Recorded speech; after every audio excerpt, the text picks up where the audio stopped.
Zaman zamanla öt şundaq insan kimni qəsləməz. Senin onun menin üçün hər giz özünü pəsləməz. Gördüm bildim buxtum səzdim yoxdur insan meni çəkləməz. Fəqət dünyada təbiətli meni anam kəbi yəkləməz. Əsləməz mübadir realdı gözüm yumulsa hətta cancigar dost buradər muhabbət qeyrindaşla ürəkdarı təvriməz.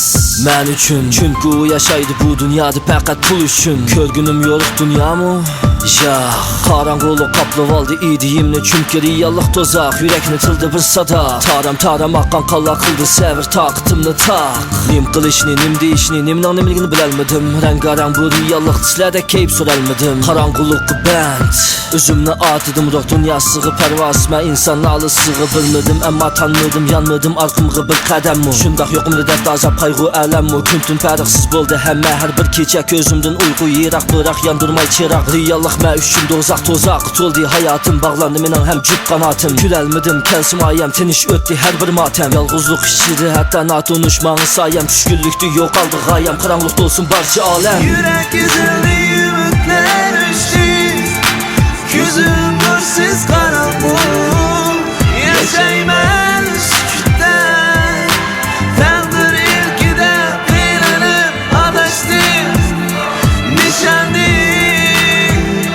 ritimsiz soqaram yüreğim. Körgünüm nimə bilmənəm aynı qeyt almadım. Közüm körmü tılım yoxmu bəs səzgümdən ayrılğanmı? Mən zadı nimə bilsənəm ayıqza çalmadım. Yüzdüvən günahkar aldıdı vicdan satqan günahkar. Kəbi xatirəmdə eydilğanda köp uyğud yatdım şundaq. Əmma dildi intizar zımıstanda xaruzar. Yox aldı xoşallıqlar zəsən qeyrib miski yetimni əzdirəsin. Real basqını xiyal sərsəm boldum reallıq besimidi yalğa. Mə üçün var ki mövcudat hətta kainat. Üzləndi elimdə barçı mamad qarab qalmışsın dünyada hətta bir zərri kimi hayat. Oldu toxtay qarışım yetər.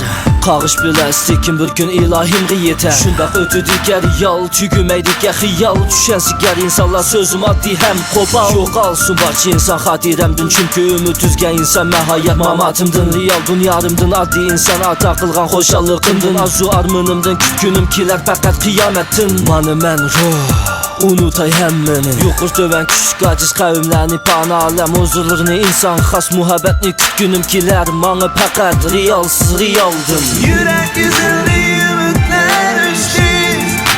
Gözüm görsiz qaranlıq.